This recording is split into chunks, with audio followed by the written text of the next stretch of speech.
En la página donde se publicó el juego, se cuenta que esta versión fue compartida por uno de los hijos de Scott, llamado Bradley, quien afirma haber conservado un prototipo inestable del primer Five Nights at Freddy's. Un archivo que, según él, pertenecía a una etapa temprana del desarrollo, antes de que el juego se convirtiera en lo que hoy conocemos. Dentro de sus carpetas hay grabaciones, código incompleto y escenas que no existen en ninguna versión oficial. A este proyecto lo llaman Night Watch at Freddy's, The July 5th Archive, una reimaginación del FNAF original, alterada y distorsionada, como si alguien hubiera intentado reescribir la historia desde dentro del propio juego. Hola a todos, y bienvenidos al prototipo descubierto de Five Nights at Freddy's, un prototipo inestable que, según su descripción oficial, fue liberado al público con el permiso del propio Bradley, uno de los hijos de Scott, bajo la condición de apoyar los lanzamientos originales. Se trata de un FNAF fangame que lleva a cabo esta idea, mostrando una versión alternativa del juego, ambientada en una línea temporal distinta y con una jugabilidad reinterpretada, donde puede aparecer Chica con un peligroso cuchillo frente a ti. No busca recrear exactamente el original, sino presentar cómo habría sido FNAF si su desarrollo hubiera tomado otro rumbo. Se ve todo esto reflejado en la jugabilidad, las notas del desarrollador, que va dando su opinión sobre el juego y la historia que presenta. Así que descubramos qué es realmente este prototipo temprano de FNAF y qué tanto se aleja del original lanzado.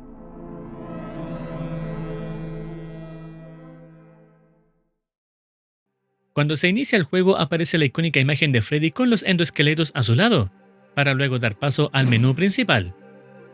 Al principio de las noches se muestra la cantidad de vidas que tiene el jugador, suponiendo que si llega a 0, se empieza todo de nuevo. Luego aparece una pantalla de instrucciones correspondiente a la primera noche, donde se explican las mecánicas básicas, las cuales se detallarán más adelante.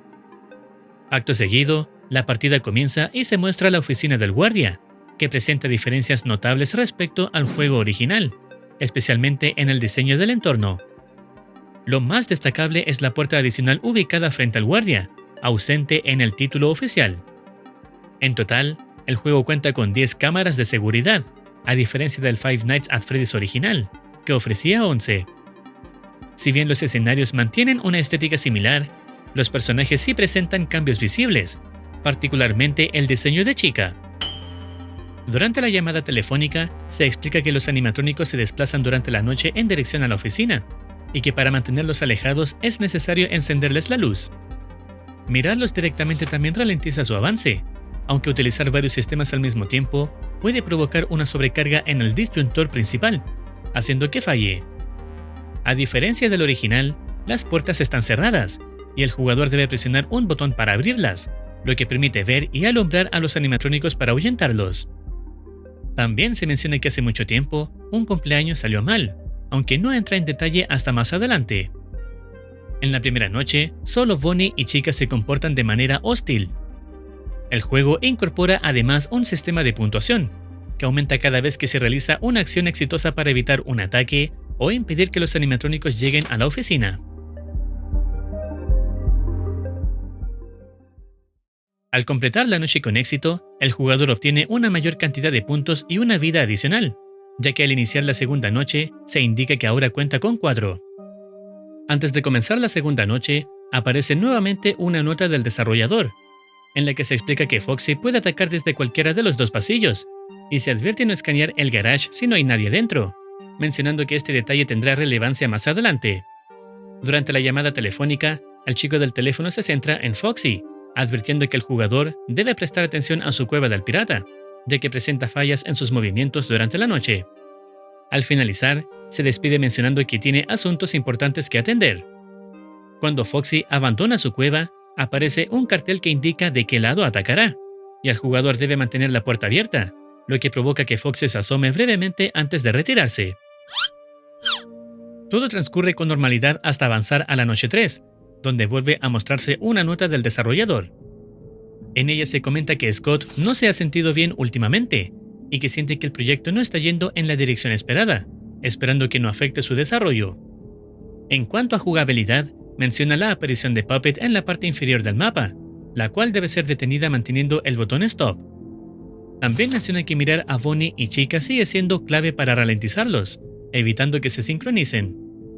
Al final, aclara que el supuesto Golden Freddy del juego no existe realmente, creyendo que cuando le hablan sobre él, su hijo se refiere a la estatua de la oficina, al cual no tiene un código para moverse, insinuando que nunca programó realmente a Golden Freddy para su aparición.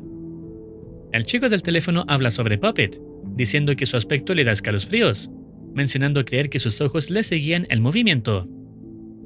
Cuando se escucha un sonido característico de Puppet, se deberá buscarla en las cámaras y mantener el botón Stop para detenerla. Esto mientras se considera los movimientos de los demás animatrónicos. La noche concluye y se avanza a la cuarta, apareciendo otra nota. Se habla de que Freddy se moverá entre 4 cámaras dentro del lugar. Si se ríe y no aparece en ninguna cámara, se debe escanear el garage, lo que encenderá las luces y lo ahuyentará. Si no se logra encontrar en el garage, apagará la energía. Se pide la opinión sobre esta mecánica, preocupándose por añadir muchas cosas para hacer al mismo tiempo. El chico del teléfono solo menciona que los animatrónicos se han vuelto cada vez más agresivos y recomienda tener especial precaución con Freddy, ya que puede atravesar con el puño la fuente de energía y provocar un apagón, a menos que se le detenga a tiempo. La noche transcurre con todo lo demás igual, con la diferencia de que la dificultad aumenta en cada amenaza. Al finalizar la noche vuelve a aparecer otra nota, esta vez más personal. Menciona sentirse orgulloso del ambiente y los modelos, pero al mismo tiempo inseguro sobre si la gente disfrutará del juego, debido a la sombría que es la historia. Incluso cuenta que, al explicarle la trama a su madre, ella se preocupó por lo que estaba haciendo, dejándolo con una sensación de inquietud y arrepentimiento. Termina diciendo que aún hay una última cosa que quiere intentar, sin saber si quedará satisfecho con el resultado, aunque no lo especifica por ahora.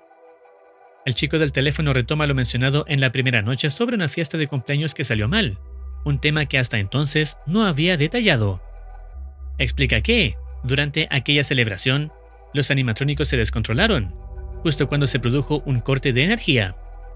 Los niños gritaban, los padres corrían de un lado a otro y el personal intentaba desesperadamente restablecer la luz. Cuando finalmente lo lograron, el niño del cumpleaños había desaparecido y nunca se le volvió a ver. Las cámaras no registraron nada debido al apagón, y para empeorar las cosas, el guardia nocturno de esa noche jamás marcó su entrada, algo extraño considerando que nunca había faltado antes. La gerencia decidió guardar silencio y dejar el asunto atrás, pero los habitantes de la ciudad nunca olvidaron lo ocurrido.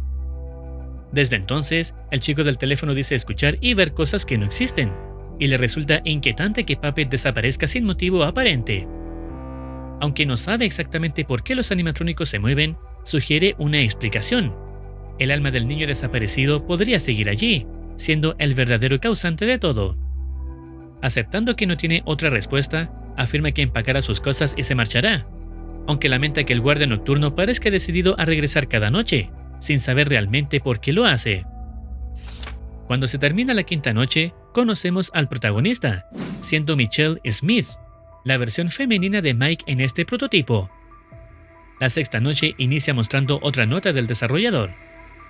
Menciona que todo ha ocurrido demasiado rápido y que necesita un descanso del proyecto, aunque afirma que en el futuro podría retomar algunas ideas y perfeccionarlas. Agradece a quienes lo acompañaron durante el desarrollo y promete que Freddy y sus amigos volverán algún día. También explica la mecánica del último personaje, indicando que aparecerá en el garage, y que al oír la puerta abrirse, el jugador debe cambiar de cámara constantemente hasta verlo salir de la oficina. Este personaje no es nada más ni nada menos que Chica con Cuchillo, la más temible de este prototipo, básicamente por el aspecto que tiene y la amenaza que representa. La noche se desenvuelve claramente con más dificultad, y al llegar a su fin, se muestra un cheque de pago para Michelle.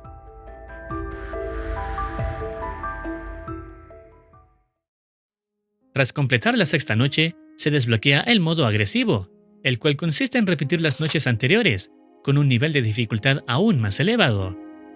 A fin de cuentas, este FNAF Game puede entenderse no solo como un prototipo inacabado, sino como una ventana al estado mental de un creador atrapado en su propio proceso. En las notas vistas, se percibe la transformación de la emoción inicial en duda, fatiga y autocrítica. Esa transición tan humana que vive todo artista, cuando su creación deja de ser una idea emocionante y se convierte en una carga emocional. Cada frase del desarrollador refleja la lucha interna entre la ambición y el agotamiento, entre el deseo de crear algo memorable y el miedo de que nadie lo entienda o le guste. Habla de ese punto en el que el perfeccionismo deja de ser una virtud y se convierte en un peso que aplasta. En ese sentido, este proyecto no solo muestra los errores o fallas de un juego en desarrollo, sino también la fragilidad emocional que hay detrás de cualquier obra creativa, la inseguridad, la frustración y la voz interna que cuestiona cada decisión tomada. Y si eres creador de un juego, una serie, una historia o incluso de música, seguramente alguna vez has sentido algo parecido. Esa mezcla de entusiasmo y miedo, de querer hacerlo bien y temer que no resulte. Pero lo importante es que muchos de los grandes proyectos que hoy admiramos nacieron de esos mismos sentimientos. Scott Cawthon tenía problemas en sus proyectos, ya que su proyecto anterior a FNAF, Chipper & Sons Lumber Co., fue duramente criticado por el aspecto de sus personajes, a los que muchos describieron como animatrónicos terroríficos. Esa crítica, que le hizo sentir pésimo, terminó inspirándolo a crear precisamente un juego de terror con animatrónicos, y así nació la famosa franquicia Five Nights at Freddy's. En resumidas palabras, este FNAF Game refleja algo más grande, que incluso del cansancio, la duda y el fracaso pueden hacer algo capaz de trascender y dejar huella.